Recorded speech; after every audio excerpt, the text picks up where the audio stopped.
we now need to discuss all of the ratios that we calculated. So if you go back to the framework that I provided you with, we are going to use this framework for our discussion.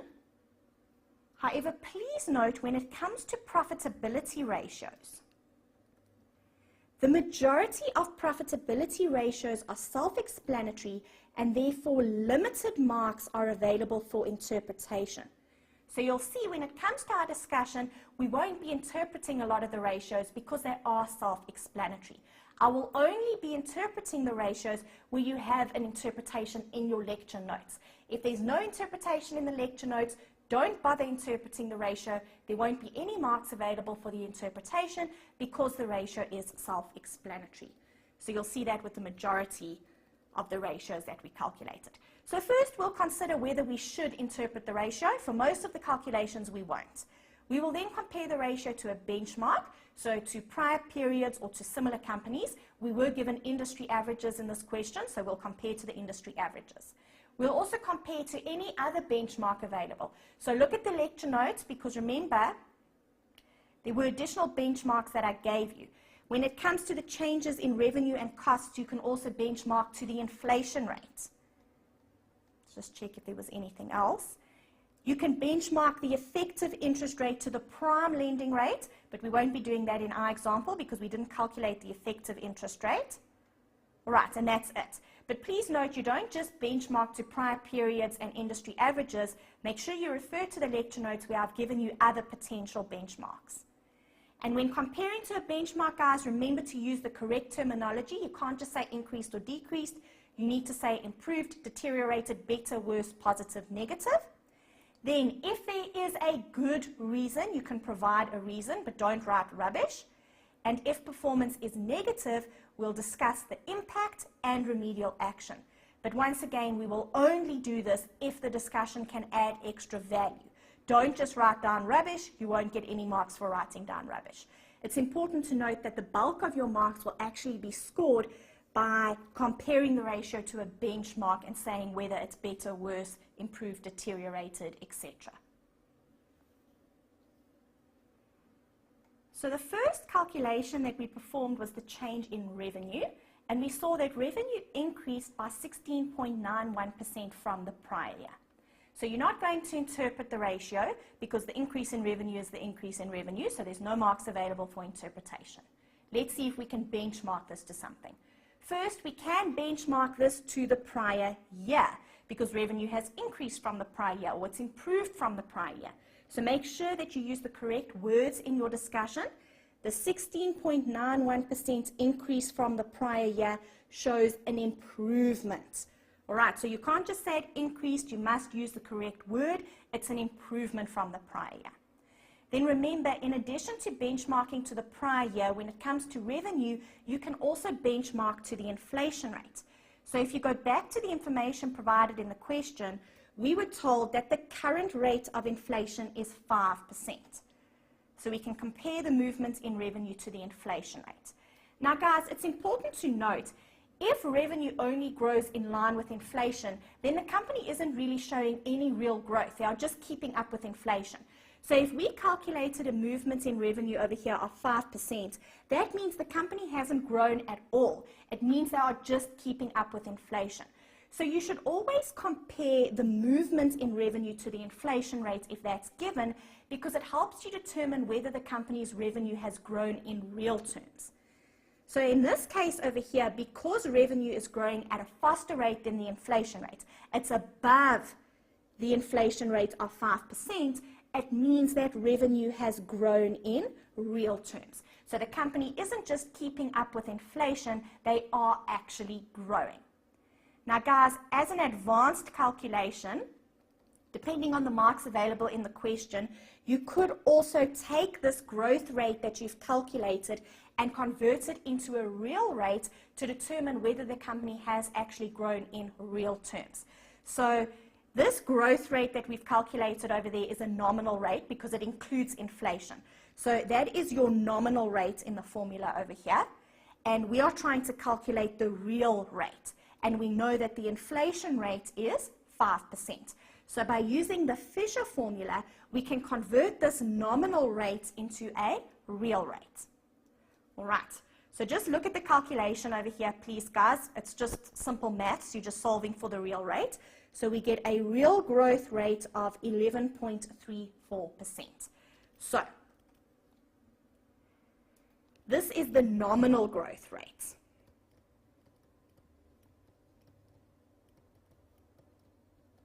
Which includes inflation. On the other hand, this is the real growth rate, which excludes inflation. So we can see the company's revenue has grown in real terms. In real terms, revenue has grown by 11.34%. So that's obviously positive. The company isn't just keeping up with inflation, but revenue is actually growing above inflation. All right, so make sure if you are given the inflation rate, you also benchmark to the inflation rate. Then we can also benchmark to the industry average because that was provided. The change in revenue was 9.6%.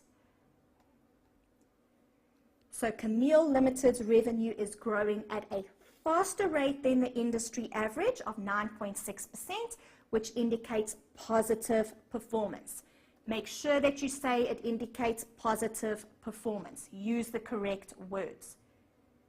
We can then give a potential reason, because if you go back to the information provided in the question, we saw that during the 20X6 financial year, the marketing director launched a national marketing campaign in an effort to boost sales. So that obviously worked because sales did improve from the prior year to the current year, and the improvement rate is also better than the industry average.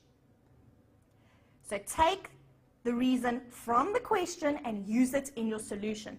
Please note, guys, just because something's given in the question doesn't mean you mustn't use it in your solution.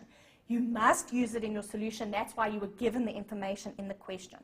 So your potential reason is the increase in revenue is most likely due to the national marketing campaign launched in the 20X6 financial year, which resulted in increased sales and market share. Then please note, guys, in your suggested solution, you should not include these headings that I've included over here. I'm including the headings so that you can see how the discussion links back to the framework that I've provided you with. So please, you don't include that, you just include the bullet points in your suggested solution. In this example, we don't need to discuss the impact or remedial action because this is not negative performance, this is obviously positive performance. Then the next calculation that we performed was the change in cost of sales, and we saw that cost of sales increased by 26.47%. Now, once again, there's no mark available for interpreting the ratio. However, we can compare this calculation to the prior year. We can see that the cost has increased by 26.47% from the prior year. So let's benchmark to the prior year. Now, please note, guys, if revenue increases, I would expect cost of sales to also increase. So you can see this in the discussion just below. I would expect an increase in cost of sales due to the increase in revenue. However, it's also important to note that if sales increase to such an extent that the scale of operations increase, I would expect certain cost savings due to economies of scale.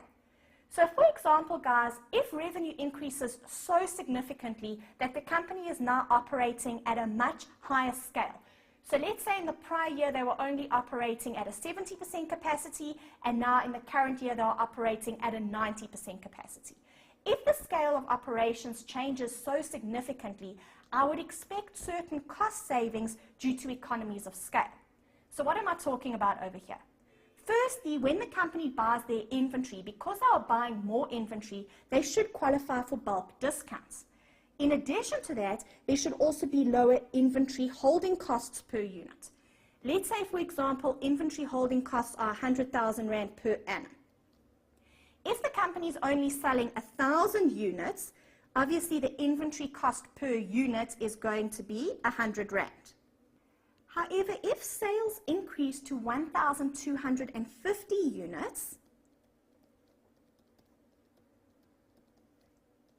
the inventory holding cost per unit will decrease to 80 Rand.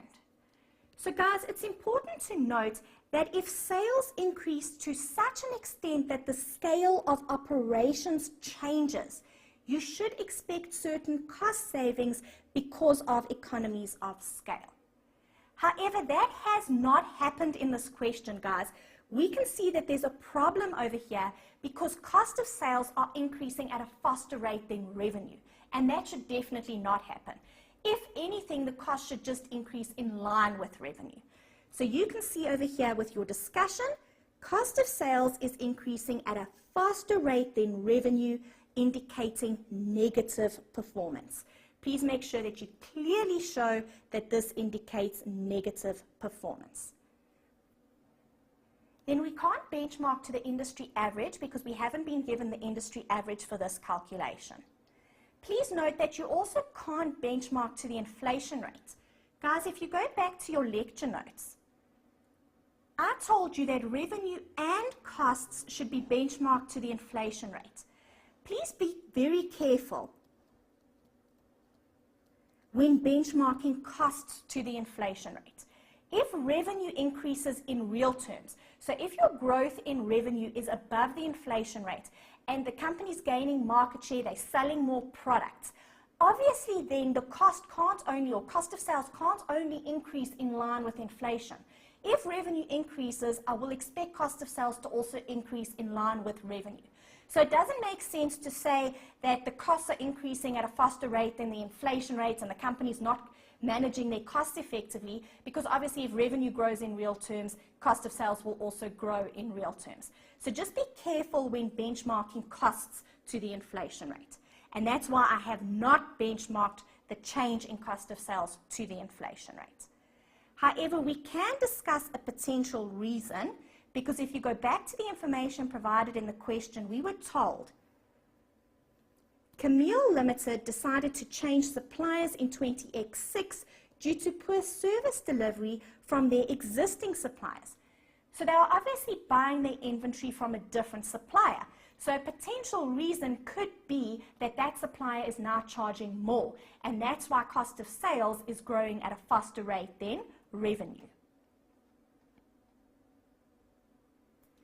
Okay, so Camille Limited changed suppliers during the 20X6 financial year, and the higher than expected increase in cost of sales may be as a result of the new supplier charging more. Then next we calculated the change in gross profit and also the gross profit margin. So let's first look at the change in gross profit. Gross profits increased by 5.57% from the prior year. So that's obviously an improvement from the prior year, if we benchmark to the prior year. However, please note, guys, it is concerning. Revenue increased by 16.91%, but your gross profit is only increasing by 5.57%. So what is the reason for that? So the increase in gross profit is less than the increase in revenue. And the reason for that is because cost of sales is increasing at a faster rate than revenue. And we already discussed that above. All right, so that's why the movement or the change in gross profit is not equal to the change in revenue. It's lower than the change in revenue because cost of sales is increasing at a faster rate than revenue. So if cost of sales is increasing at a faster rate, obviously your gross profit won't grow in line with revenue. If we then look at the gross profit margin, with the gross profit margin, guys, in the prior year it was 45.77%, and in the current year 41.34%.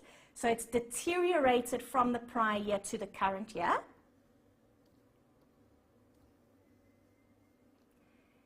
And we can also discuss a potential reason over here. And the reason may be due to the change in suppliers. So we already discussed that above. Remember, if they change suppliers and the suppliers are charging more, that was our potential reason for the increase in cost of sales. So that could also be the reason why this gross profit margin over here is deteriorating, because of the significant increase in cost of sales. However, alternatively, Camille Limited may have reduced their markup on sales in an effort to try and boost sales. So maybe in the prior year they had a higher markup, and in the current year they dropped that markup, and obviously if they drop their markup, their gross profit margin will deteriorate. And the reason for wanting to maybe drop the markup is to try and increase their revenue through more or through volume of sales. So charging less in the hopes to try and sell more. And we did see that sales did increase. So maybe they did change their margin and they were charging less, and that resulted in an increase in revenue. We can also benchmark to the industry average because we were given the industry average. The gross profit margin for the industry is 34%.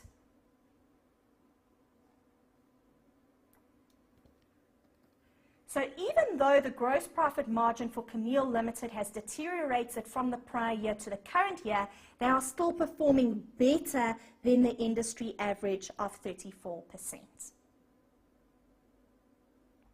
Then next we calculated the change in operating expenses. So operating expenses have increased by 25% from the prior year to the current year.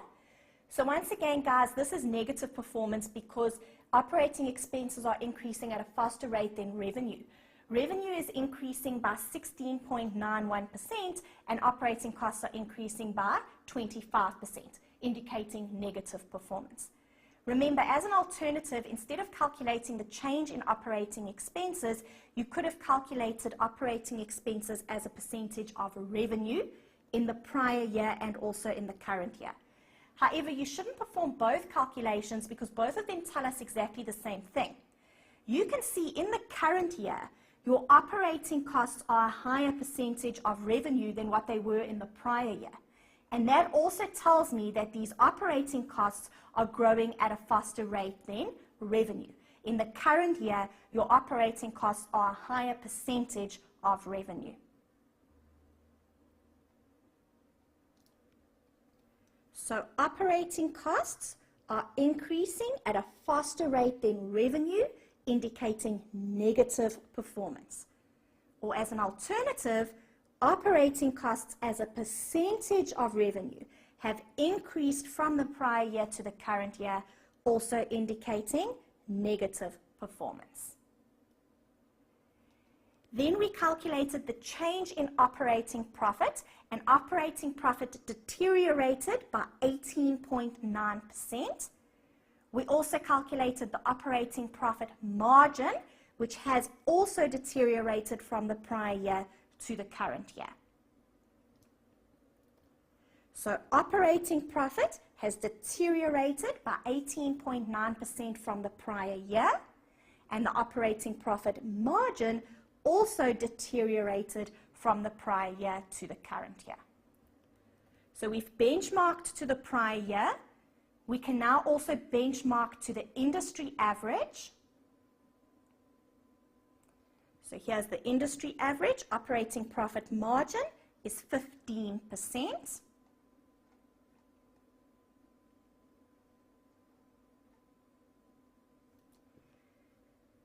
So Camille Limited's operating profit margin is worse than the industry average of 15% because in the current year we can see the operating profit margin is lower than the industry average.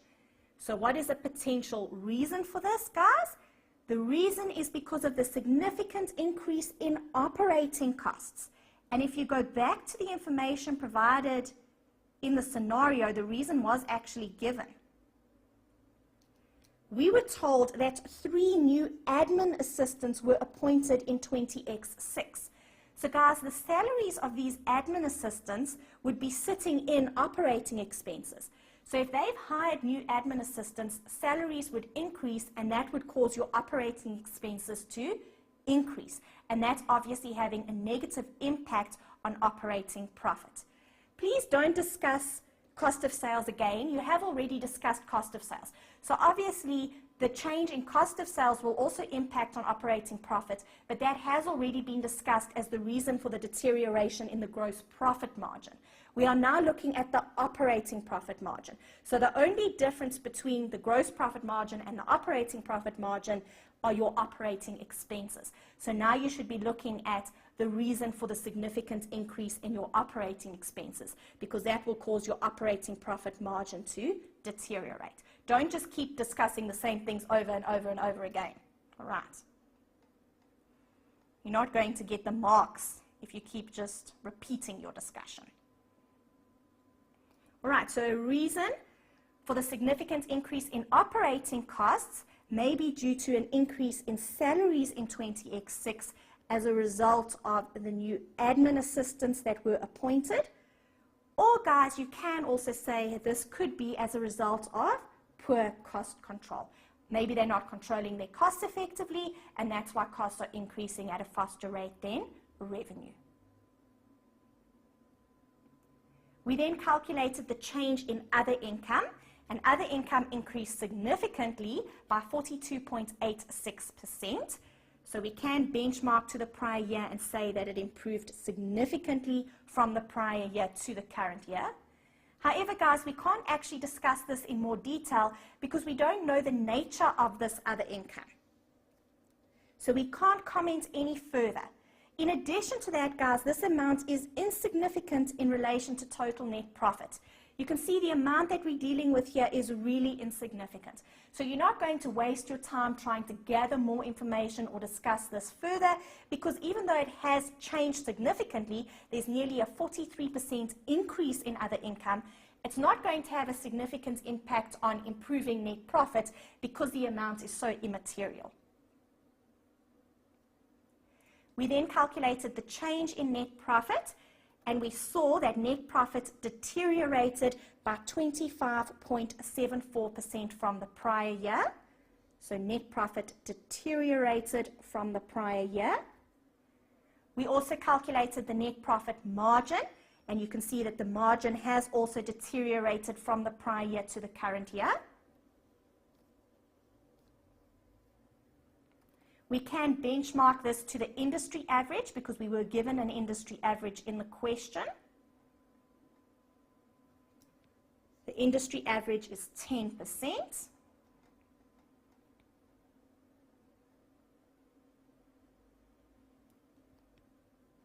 So if we compare that to Camille Limited's gross profit margin in the current year, they've performed worse than the industry average with a lower net profit margin.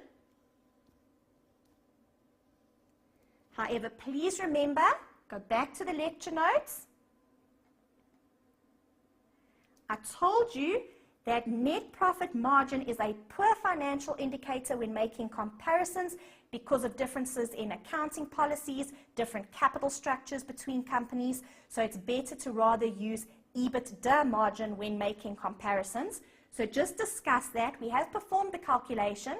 However, please note, net profit margin is a poor financial indicator as different accounting policies and different capital structures make comparisons between companies difficult. What is the potential reason for the deterioration in net profit margin and net profit? This is because all costs are increasing at a faster rate than revenue. And we did discuss all of the reasons above. So don't discuss the reasons again now. You can't say they appointed 3 new admin people, they changed suppliers, there's poor cost control. You have already discussed everything. So just say this is because costs are increasing at a faster rate than revenue due to all of the reasons already discussed above. We then calculated earnings per share and also the change in earnings per share. And we specifically calculated the change in earnings per share because we were given an industry average. If you go back to the information provided in the question, we saw that the industry average has a change of 12%, and this is an improvement. Earnings per share increased by 12% from the prior year to the current year. And the problem with Camille Limited is their earnings per share is deteriorating. So first, guys, here we do have an interpretation, so you can interpret the ratio. What does earnings per share tell us? It indicates the profits that are available for distribution to shareholders. We can then also benchmark this to the prior year because we have the calculation for the prior year and the current year as well as the movement. So this has deteriorated from the prior year to the current year. We can also benchmark this to the industry average because we know that the industry average movement is 12%. It's an increase or an improvement of 12%, whereas Camille Limited's earnings per share has deteriorated by 25.74%. So Camille has performed much worse than the industry. So this is a decrease of 25.74%, which is worse than the industry growth of 12%, and it's also worse than the inflation rate of 5%. So guys, even though this company managed to improve revenue significantly, their growth in revenue was more than the inflation rate. So the company is growing in real terms when we look at their revenue. However, when we come down to profit, there's been a significant deterioration in their profit, and that's obviously very concerning. All right, so that is then all of the discussion for your profitability ratios.